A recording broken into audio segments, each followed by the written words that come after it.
Mes chers frères et sœurs, chers peuples, chères personnes intègres, dignes, qui doivent mériter respect, parce que l'Africain n'est plus l'analphabète d'hier, l'Africain n'est plus celui qui ne connaissait où il se trouve et où il doit aller, mais l'Africain que nous sommes, c'est-à-dire toi et moi, devrions apprendre des échecs du passé, réfléchir maintenant sur le processus de comment est-ce que nous devrions entrer dans l'histoire pour ne serait-ce que corriger les incohérences de nos échecs d'hier. Hier et aujourd'hui encore, c'est la monnaie qui dicte sa loi. Ce sont les firmes internationales, les multinationales, qui s'accaparent de nos ressources, tant ressources forestières, ressources halieutiques que ressources minières. Mais une chose, pendant que nous sommes en train de constater que nous avons aussi notre place dans l'histoire de l'humanité, il y a lieu donc qu'ensemble, pendant que les crypto-monnaies, c'est-à-dire ces monnaies virtuelles, sont désormais accessibles aussi, pour que nous puissions trouver nos places dans ce vaste et multiforme processus de la révolution économique. C'est une importance, c'est un enjeu majeur qui sont d'ailleurs capitales pour nous permettre de faire un état des lieux, dresser un plan directeur des perspectives en matière d'innovation pour, d'une manière ou d'une autre, apporter aussi notre modeste contribution dans le développement de nos continents. Je vous assure, frères et sœurs, si nous prenons conscience que le monde d'aujourd'hui et de demain fonctionnera aussi avec les arguments solides de l'Afrique, que ce soit le Maghreb, que ce soit l'Afrique australe, que ce soit l'Afrique de l'Ouest, l'Afrique de l'Est ou bien l'Afrique centrale, nous fonctionnerons comme un État, nous fonctionnerons comme un peuple, nous fonctionnerons comme une institution qui peut donner ce qu'elle a de meilleur pour lutter efficacement contre la pauvreté dans le monde. Il y a de cela des décennies d'années, on nous appelait pays d'Afrique, Caraïbes et Pacifique. On nous a englobés dans un tandem où nous ne vivons que des mendicités ou bien nous ne vivons que des prospérités qui viennent d'ailleurs. Or, nous avons sur place tout ce qu'il nous faut pour pouvoir décoller et nous développer. Mais il nous a manqué quelque chose, l'argent. Il nous a manqué quelque chose, la réflexion. Il nous a manqué quelque chose, le courage de décider et d'innover. Aujourd'hui, avec la digitalisation de la valeur centrée sur l'économie numérique à travers les crypto-monnaies comme TBC, il faut comprendre une chose, que nous avons une mission à travers TBC. Et cette mission, c'est quoi? C'est contribuer à promouvoir un avenir meilleur pour nous-mêmes d'abord, et ensuite pour nos enfants, ou bien pour la génération future.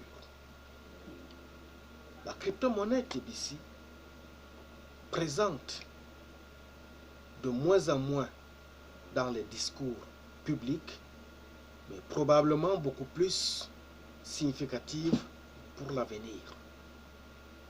C'est pourquoi, ne détenant pas le monopole du savoir, c'est les quelques éléments glanés ça et là sur l'économie numérique en général et les crypto-monnaies et TBC en particulier, que je mets ces informations à votre disposition pour attirer votre attention. Pour certains, booster leur ingéniosité, et pour d'autres, révolutionner leur esprit de créativité. Et on ne peut pas révolutionner l'esprit de créativité si on n'a pas un instrument capable de pouvoir répondre aux besoins de nos attentes, c'est-à-dire l'argent.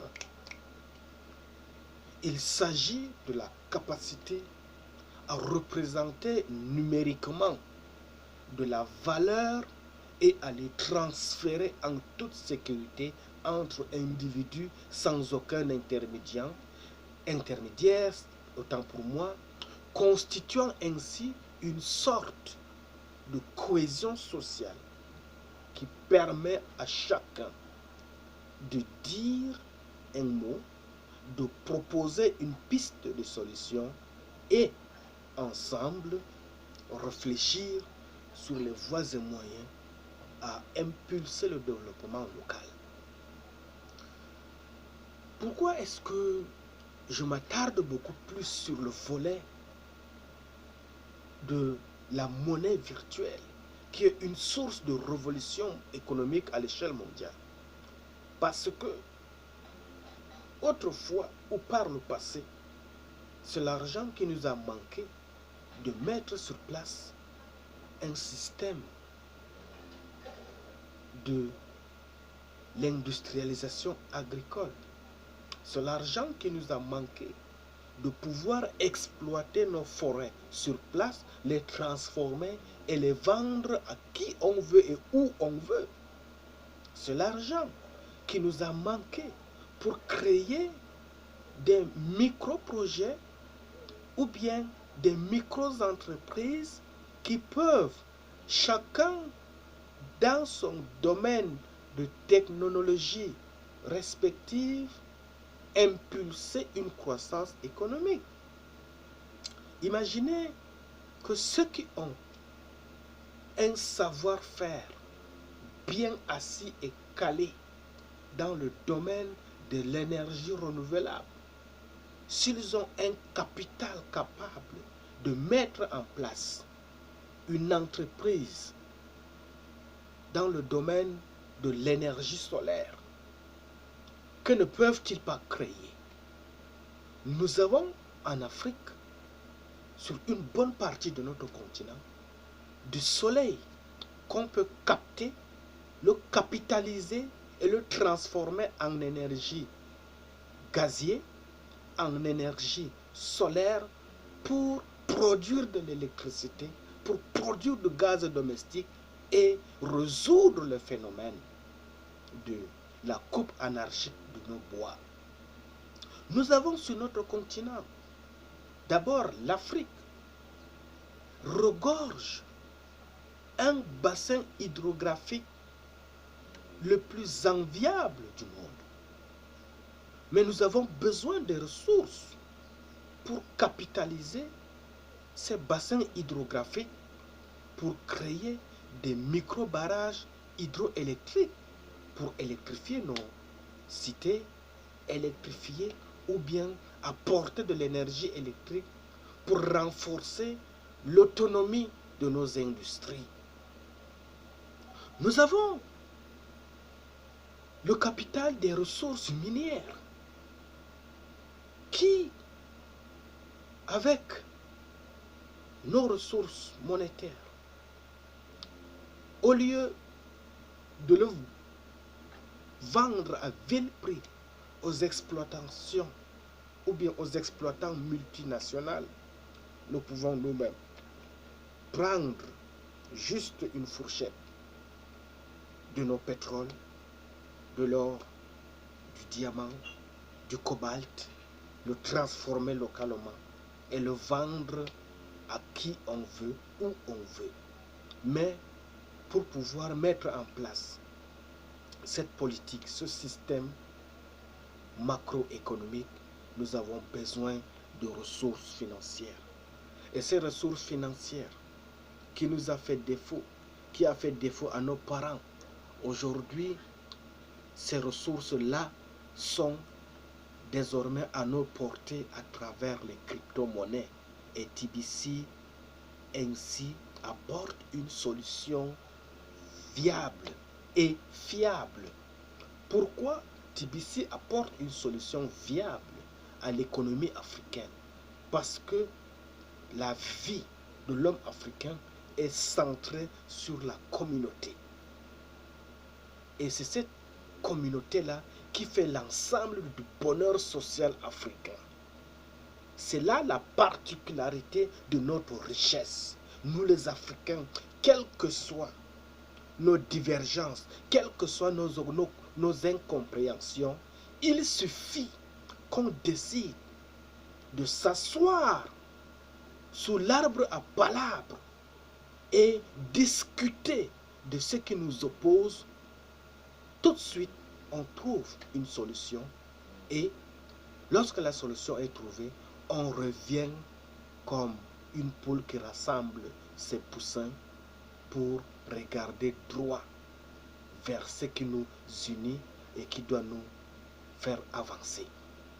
C'est pourquoi la fiabilité donc de l'économie numérique à travers la crypto-monnaie comme TBC est une source sûre pour renforcer le limon social de nos communautés, pour apporter de l'énergie dans nos ressources humaines et nous amener à surpasser nos échecs d'hier et aller droit vers le processus du bonheur qui nous conduit à la matérialisation d'un projet communautaire qui va lutter efficacement contre la pauvreté. Mes frères et sœurs, il est bien vrai que dans nos communautés africaines, certains sont nés avec une cuillère en or dans la bouche. Certains ne connaissent pas le prix du pain sur le marché. Certains ne connaissent pas comment on produit l'igname pour être vendu. Certains ne connaissent pas comment est-ce que on achète de l'igname en milieu rural pour le revendre en ville. Mais ce n'est qu'une petite minorité qu'on peut qualifier à 1% de la population africaine ou bien mondiale. Mais alors, que faire? Ou bien que doivent faire les 99 qui ont du mal à survivre à défaut des ressources financières? C'est pourquoi les 99% de la population mondiale fragilisée par la pauvreté, parmi lesquels moi-même j'y suis, réfléchissons, trouvons un plan directeur à travers la crypto-monnaie TBC, qui est une source d'abondance financière, pour essayer, par un mécanisme virtuel, voir dans un bref aperçu, du nord au sud, de l'est à l'ouest, comment est-ce que on peut renforcer notre ressource humaine pour pouvoir voir grand et réfléchir au-delà de nos faiblesses. Parce que si nous nous contentons de nos faiblesses, nous allons demeurer toujours à la traîne. Si nous nous contentons des échecs d'hier, ou bien des échecs qu'ont subis nos parents, nous allons toujours demeurer des mendiants. Mais or, avec les opportunités que l'outil Internet nous apporte à travers les crypto-monnaies ou bien l'économie numérique en général, prenons conscience, mes frères et sœurs. Ne restons pas là à pleurnicher sur le sort de la pauvreté qui nous ronge. Fonctionnons en quelque sorte comme un cours d'eau ou bien comme de l'eau qui peut empêcher l'eau de circuler aisément dans son lit. Personne. Même si tu viens poser un barrage dans le lit d'un cours d'eau, si ce cours d'eau n'est pas à sec, quel que soit le barrage que tu vas poser pour l'empêcher de circuler, il va créer un processus de cheminement parallèle pour chercher à trouver un autre issue pour continuer son bonhomme de chemin. Ainsi, soyons sages, comportons-nous comme un cours d'eau en crue qui ne saurait être bloqué dans le processus de son cheminement cyclique. Ne soyons pas une communauté africaine linéaire, c'est-à-dire qui croit que notre bonheur viendra d'ailleurs. Mais soyons une communauté cyclique qui doit se prendre en charge, qui doit prendre conscience que si hier, nos parents ou bien nos grands-parents ont échoué pour nous laisser ou bien léguer un avenir prospère, aujourd'hui, on doit réfléchir pour trouver des solutions ou bien des pistes viables pour que demain, la génération future ou bien nos enfants ou nos petits-fils doivent trouver en place un mécanisme que nos parents d'aujourd'hui avions mis en place pour pouvoir leur accorder un avenir meilleur. Si vous m'avez saisi, je vous remercie. Que Dieu vous bénisse et que chacun fasse une recherche personnelle pour se convaincre de ce dont il est capable de pouvoir apporter comme une solution dynamique pour lutter efficacement contre la pauvreté. Merci, que Dieu vous bénisse.